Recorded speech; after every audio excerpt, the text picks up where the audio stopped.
Hello and welcome to Office Hours by BIC Instruments. My name is John Kowalski. I'm part of the marketing team here at BIC and I'd like to welcome you. Today's topic, we're talking about measurement of texture, grain, controlling the color, gloss, and grain, using our spectro2profiler instrument. We are recording this, and immediately following the presentation, you'll receive a link to the presentation. Feel free to watch it later, grab screen grabs, share it with colleagues. Also, if you're unfamiliar with our office hours format, it's a shortened presentation, usually 20-25 minutes, followed by questions, discussions that's really driven by you. So if you have any questions regarding gloss, color, texture measurement, feel free to drop them in the chat box located in the bottom right-hand corner of your screen, and we'll get to them following the presentation. So with that, our presenters, our application specialist, Mr. Noah Morgan. Noah, sir, it's all yours. All right, thank you, John, for the introduction. So today we're going to be talking about controlling color, gloss, and grain. We can do that all with just one instrument. So you see here, this is one of our newer instruments. It's the spectro2profiler.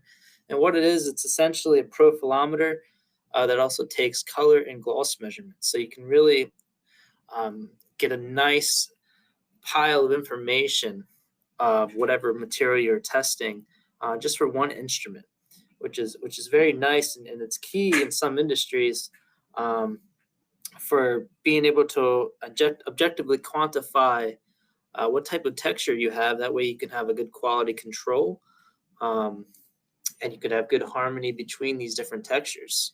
For the car interiors, if you have a passenger and a driver's seat that are right next to each other, a customer, or that end user is going to figure out, hey, these two textures don't match each other.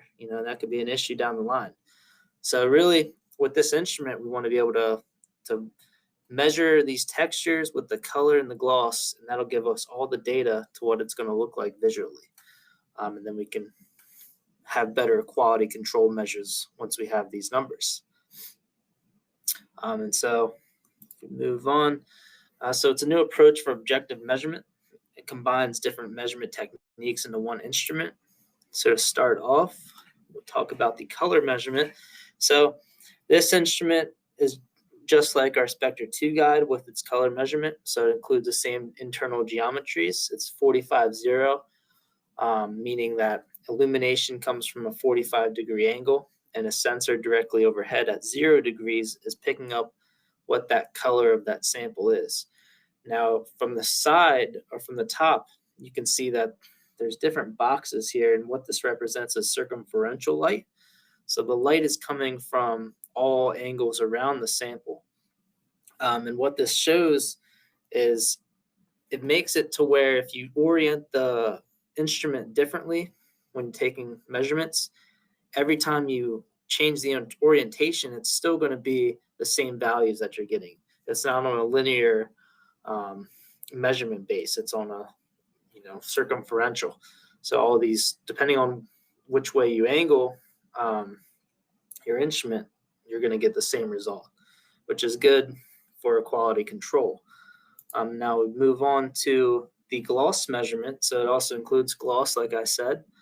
It uses a 60-degree gloss measurement, so we can see illumination will come in from 60 degrees, hit the surface, and then gets bounced back towards the detector. So this will give us that gloss measurement. Now, something that comes up is the shadows, because remember, we're also measuring the texture. So if you're measuring gloss and it's hitting a textured surface, it's going to cast a shadow, and that's going to give us some data, but it's going to be artificially skewed sometimes, depending on how much terrain is on that sample or material. And so that shadow is a great representation of that. Not all the time are you going to have flat samples that are going to give you the real gloss value. So with that, we needed to come up with another way to objectify reflectance. So you see here, this was a different method we used for 2D reflectivity measurement. And so what you see here in the geometry is the illumination is coming in from the side and hits a beam splitter that then shoots that light directly down at the surface, and it bounces off that surface and then goes directly back up to a sensor. So essentially the light and the sensor are in the same angle. And what this does is it gives an overhead view, and then it uses that reflectance that gets sent back up to come up with a number. And this is called our 2D reflectivity measurement.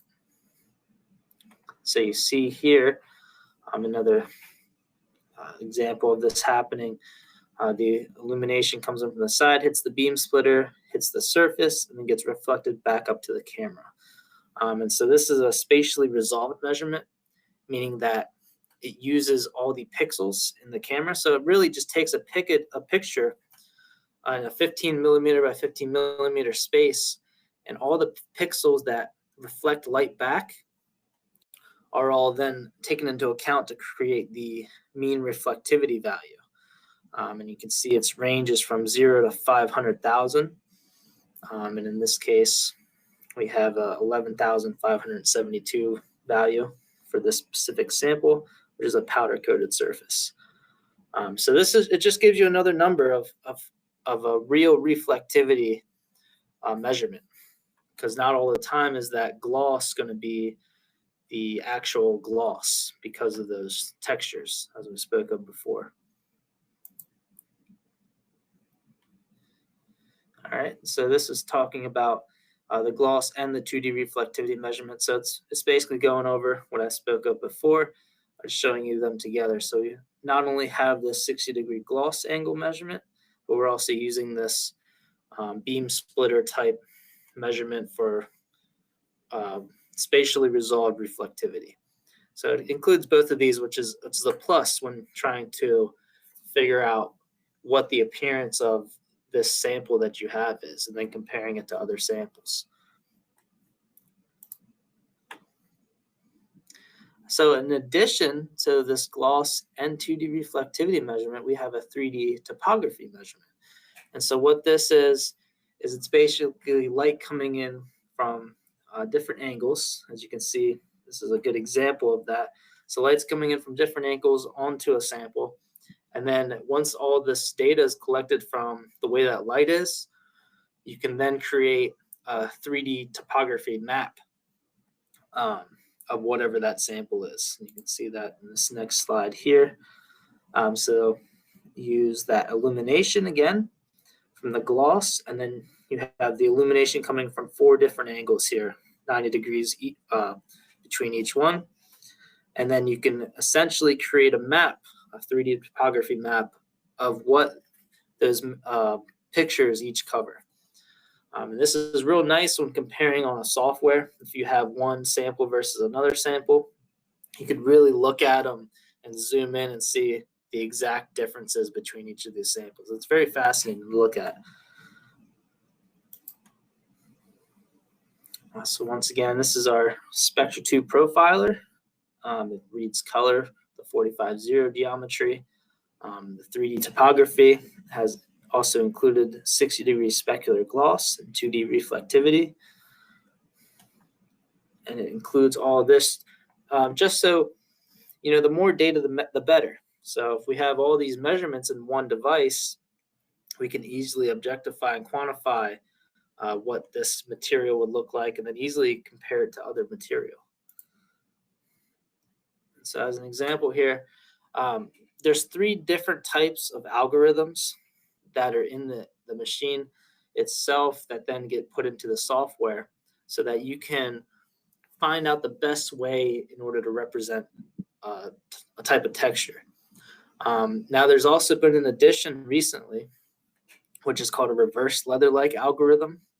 We won't touch on that now, but I'll briefly say that it's basically for some more higher end textures that usually for the car interiors.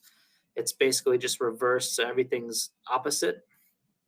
But like I said before, there's basically 3 besides that newer one that was added. And each one of these algorithms, they react differently to different textures. So you can see a coarse paint algorithm is a lot different than a leather-like algorithm and a lot different than a fine algorithm. You want to categorize these three separately. You'll see why later on. So because of time constraints, I can't talk about all of them, but I will go into detail about the leather-like algorithm, considering that's probably one of the most widely used ones for texture measurement. So to start, we'll go into it, and we see three different samples off the bat. So you have sample 1, sample 2, and sample 3. And you can see if you really look at it, they're all slightly different. And you can see sample 1 has grain type A, sample 2 has grain type B, sample 3 has grain type C. So what do we see? We see a grain difference in the height and the size. So you can see sample 3, the size of each of those, I will call them cells, the size of each of those cells looks slightly smaller than in some of these other samples here. And I'll show you later on in the slides of how we can quantify these sizes and heights. You see here we'll determine the mean cell size, which is the CS, which is talking about your grain size there, and the mean cell amplitude, which is your CA, and that's talking about the height of these cells. So determination of cell size. So when we take a measurement, it's going to take a picture of the top of the textured surface. And so when it does that, we use a topography segmentation, and we use a principle called drop of water. And so what that is, it's essentially if you have a textured sample and you can imagine on a small scale placing water over top of it, like the rivers in the Smoky Mountains National Park here in this picture, and you can fill up all the lower spots on those textured samples with water so that just the tops of them are showing. It's almost like turning them all into little islands. And what that does is you can then identify the cells by their size. And in the software, you can change how high you want that air quote water to rise, and how, because that'll make it to where they're bigger and larger. So you want to be able to identify this. And this is a side view. So you can see essentially raindrops are falling on, and they go into these lower parts and they fill them up to where only just the tops are showing. And that's what you see over here in this topographical map. And so it makes it so we can close these cells and then define how large they are, how much area they cover.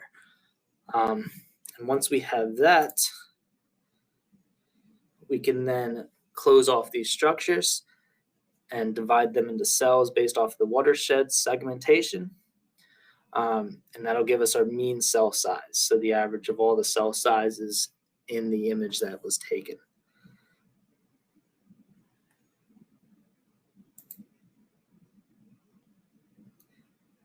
And so you can see these are the original samples we saw before from that first slide, sample 1, sample 2, and sample 3. And you can see that watershed technique was done to all three of them. And you can see over here, sample 1 had a cell size of 2.61 millimeters squared. Sample 2 had 2.95.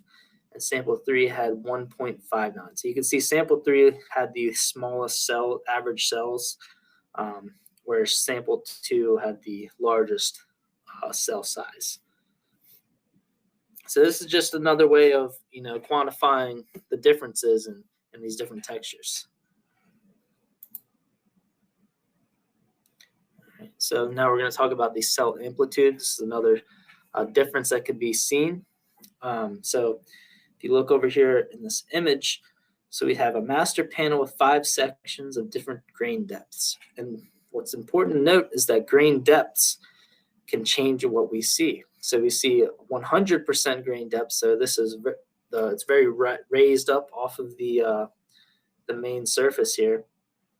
We see it's very detailed, whereas we look at 20% and it's so low in depth that it almost looks smooth. So you can kind of see the transition as we go from a very sharp image, very grainy image, all the way down to almost a smooth image with no detail. So it's important to know what your mean cell amplitude is, your CA value, in order to see how what we're going to see in the end product. And that also helps when comparing, sample to sample, batch to batch. So determination of cell amplitude. So essentially, once we have all these this watershed image, we look at the amplitude, and it's the max versus the min. So we see all these cells, and we look at their maximum values versus the local minimum value, and then they subtract from each other, and that gives us our cell amplitude, and then it's averaged across the entire image there. And so that'll give us our end CA value, which is our mean cell amplitude. And so you can see here in this graph here that it correlates with what we see, starting with the depth of 100%, which is our first sample that we looked at here with the sharp image. We see that it correlates. It's very deep there, and as we go and lower to the 20%, obviously it gets flatter, and the value is going to be lower.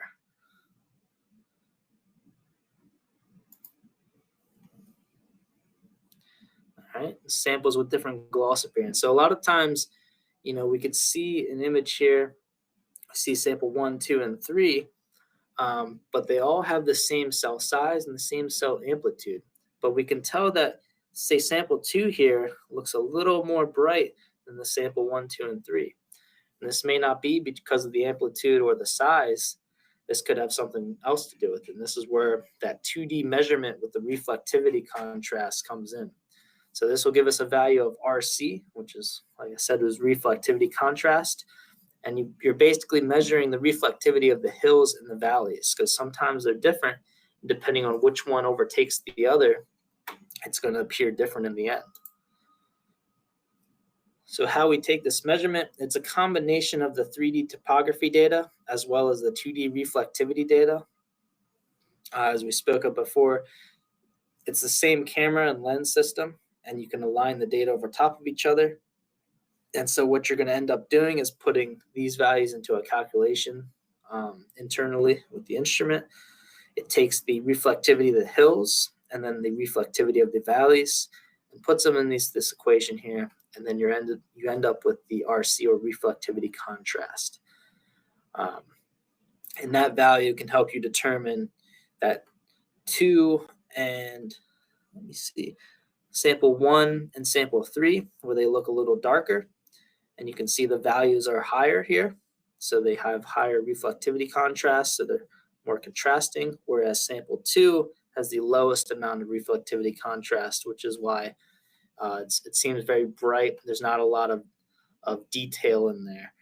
And same with sample 4 over here, where it's almost the same. It's in between 2 and 3. So you can see a little detail, but not much. But you can clearly see that 1 has the most detail in it. And that's an example of that reflectivity contrast playing a role in this measurement.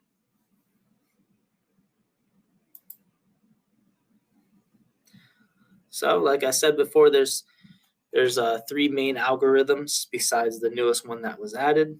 And you can customize these algorithms for analyzing different types of materials. So we spoke of the leather-like grains.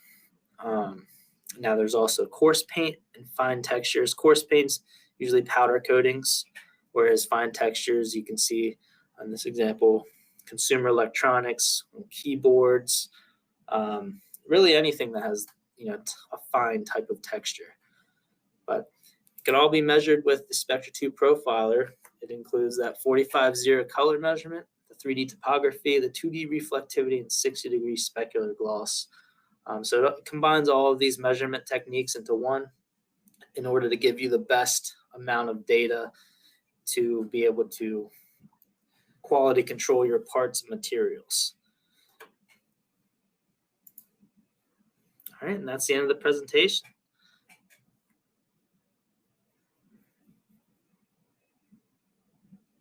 Great. Thank you, Noah.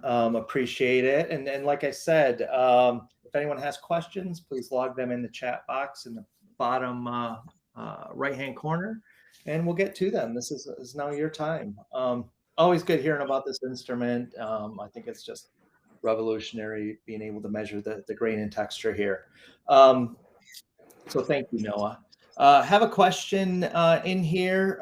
Does the instrument report the standard deviation of the average depth value?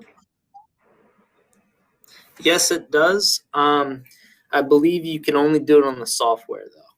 So Okay. once you have the software connected, you can see all the data a lot better, because just on the screen, if you have all that data plus more data added on, it gets to be too much sometimes.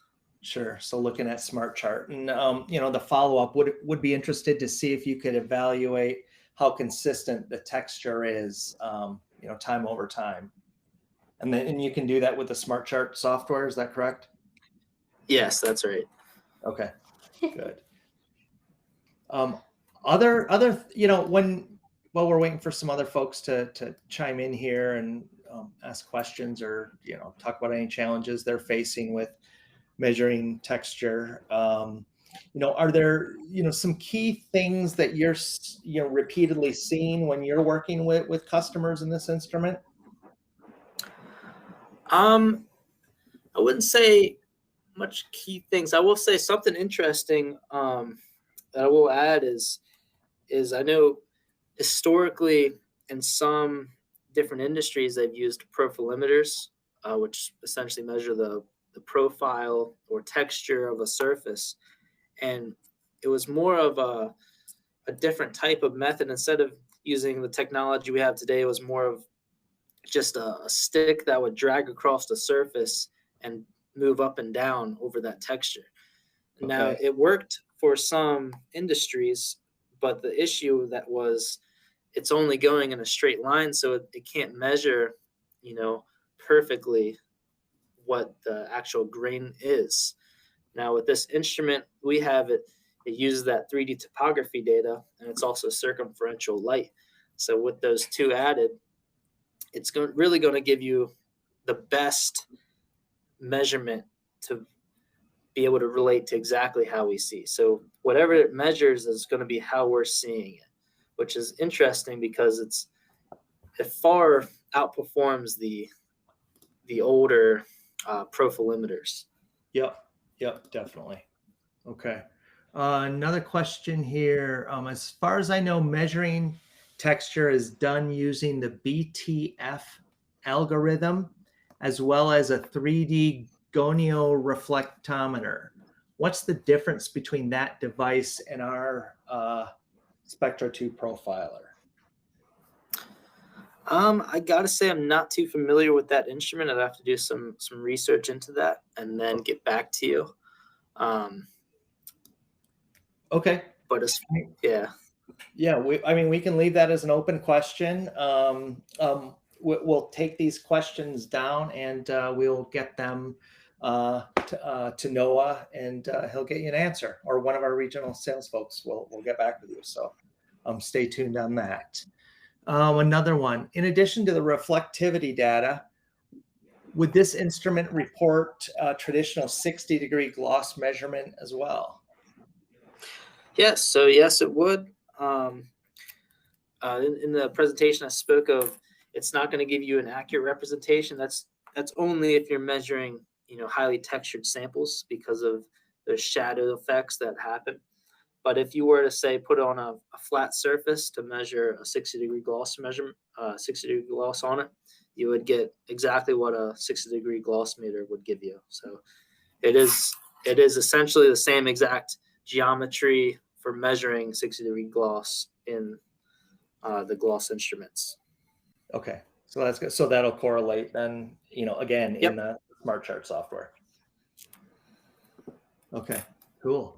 Yeah, keep the questions coming, folks. This is good. And then we'll continue to play Stump the Noah. If you can stump him, we'll get you the answer, but good on you.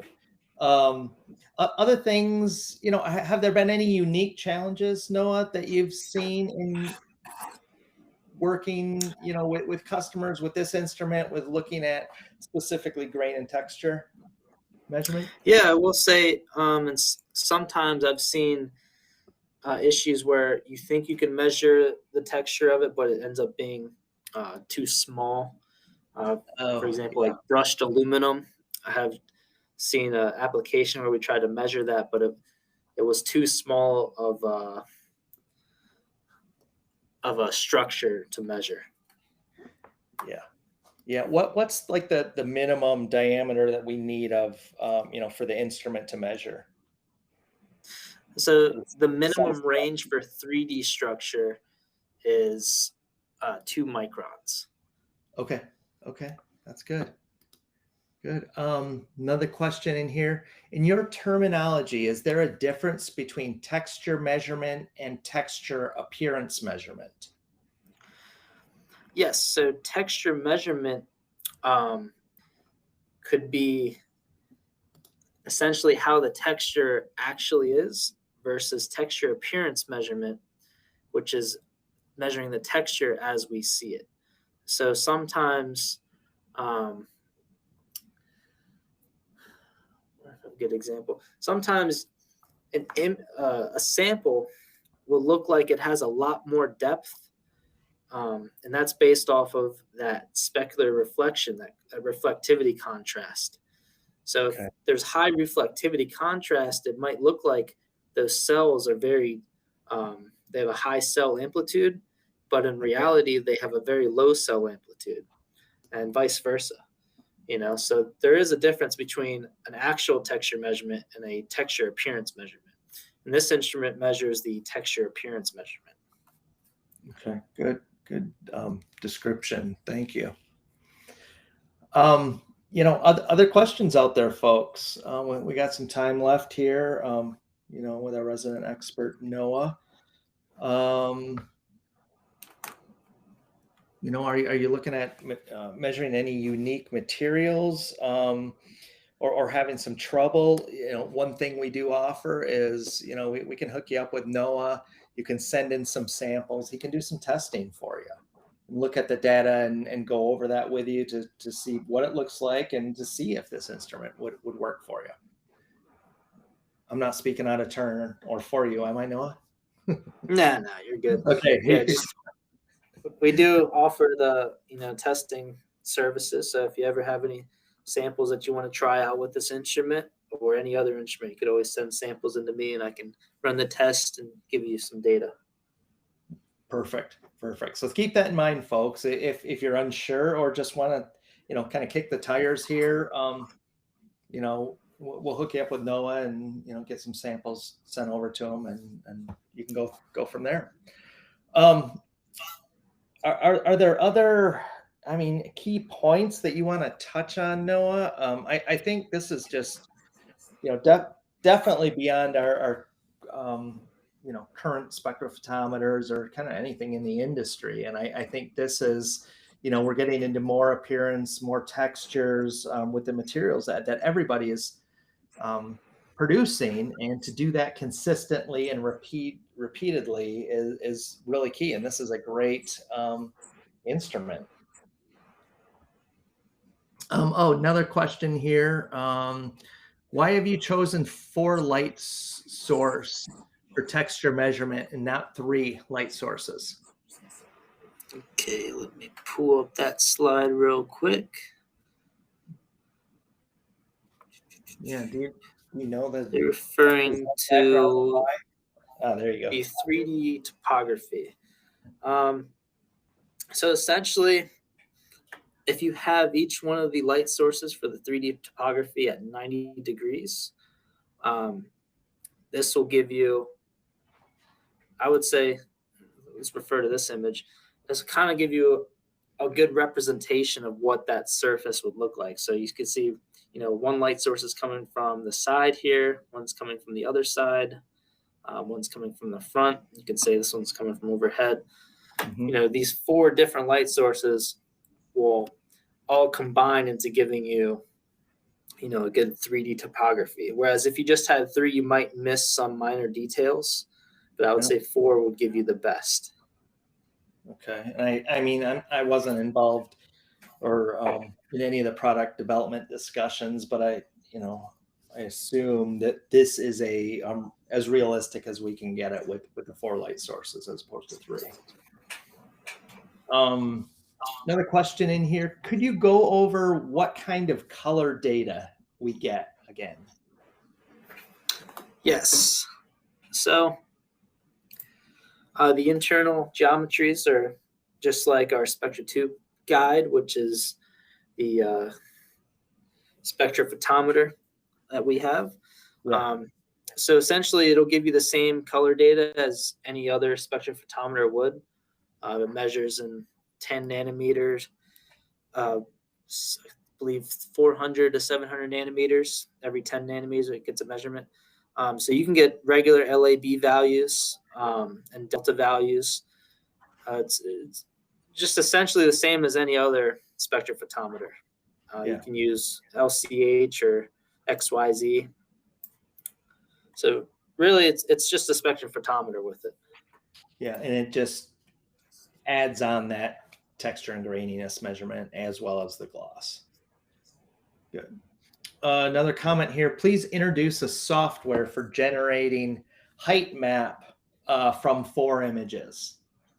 We can definitely pass that along to our product development team. That would definitely be helpful.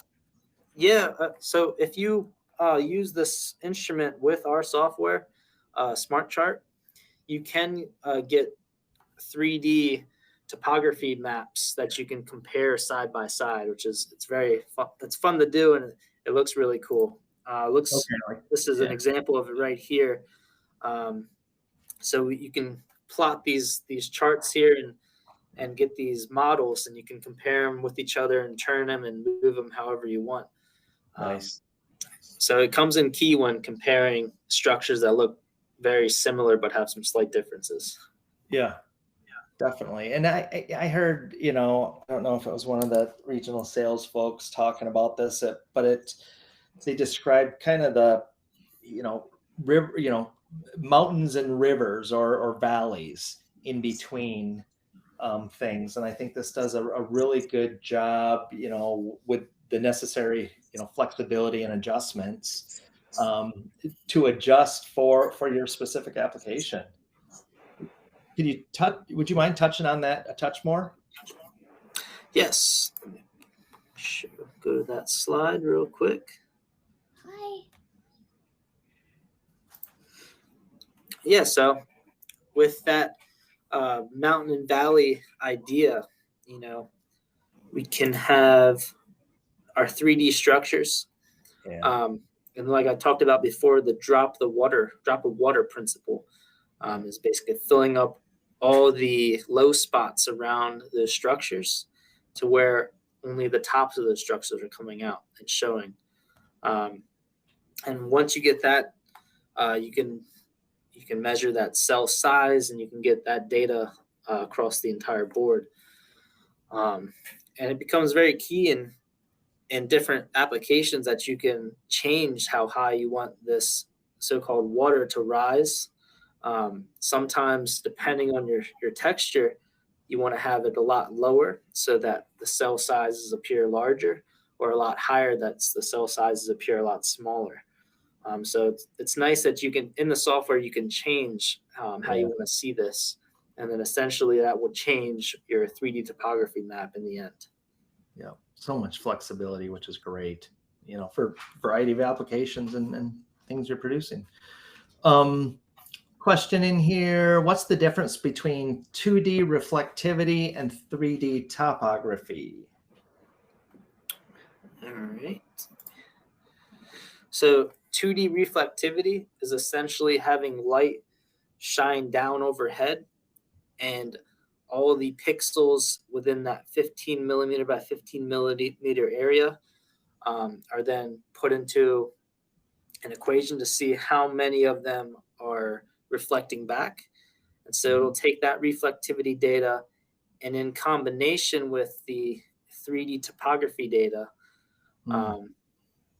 that'll help you create your topography map and it'll also give you the reflectivity contrast value, which is what we spoke about earlier, where some samples might look a lot more sharper than others.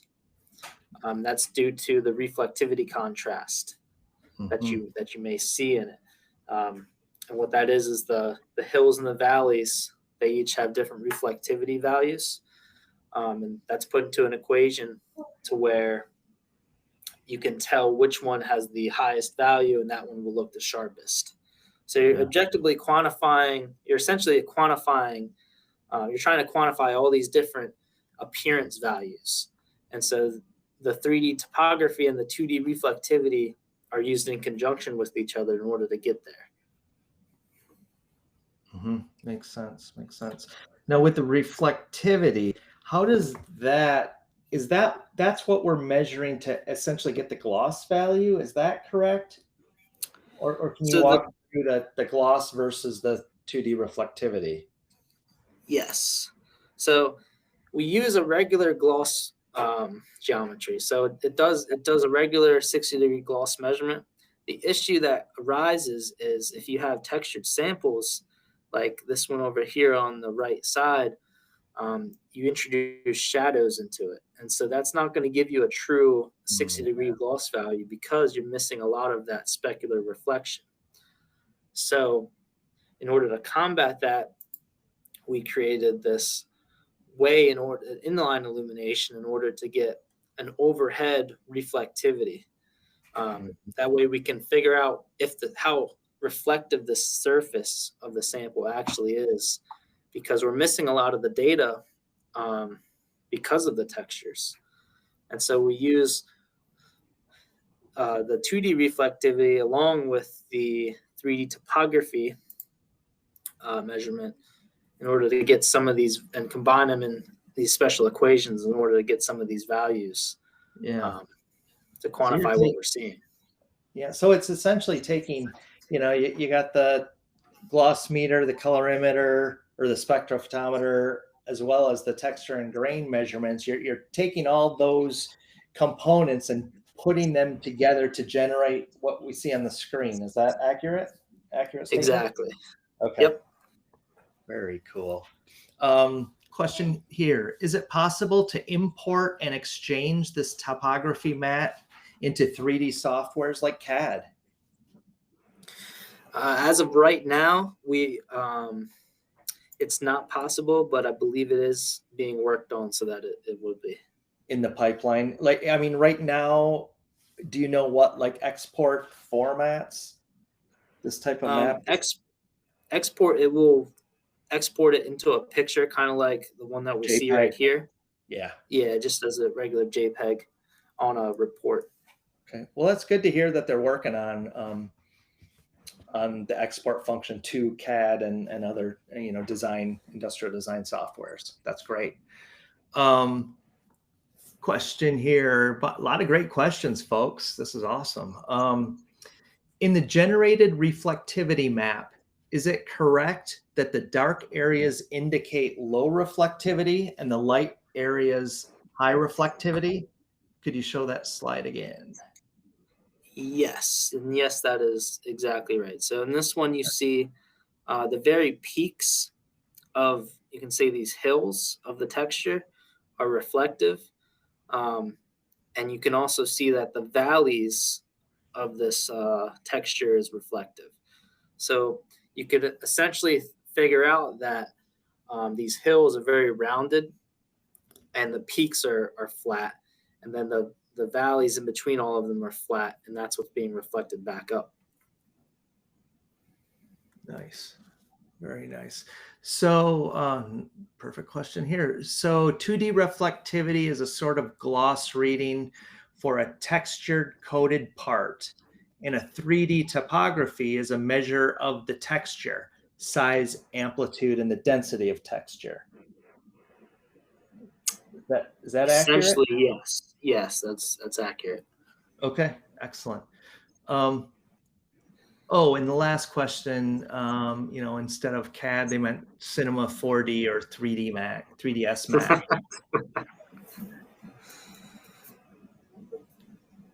So there you go. So hopefully they're working on that.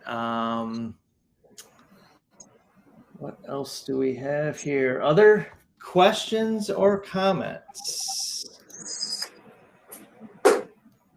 Thoughts from you, Noah? Thoughts from me. I hope everybody learned something today. You could always tune in to our office hours. We talk about a lot of different things. Yeah. If you have any questions, feel free to reach out to me.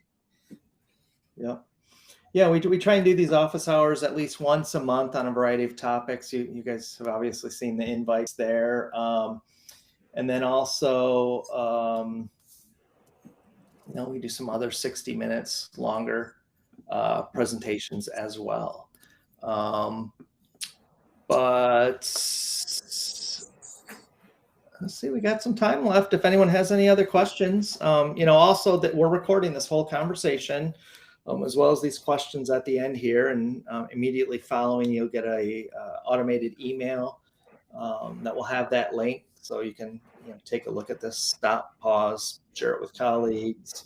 Also, if you think of any other questions after the fact, you can simply hit reply. It'll come to the marketing team here, and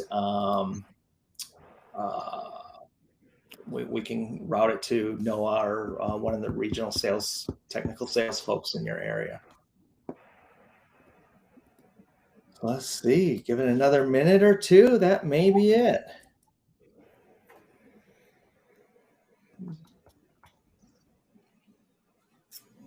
I don't know what we have coming up next month off the top of my head.